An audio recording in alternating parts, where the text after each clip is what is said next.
Jeff.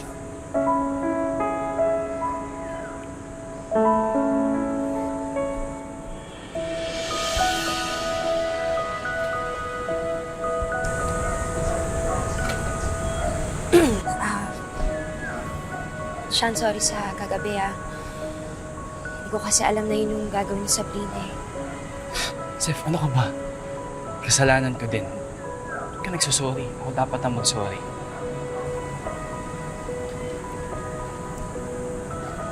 Ba't gano'n, no? Ang hirap lumaban ng patas. Kapag mahirap ka, kailangan mo pa ipakiusap yung diskarte mo.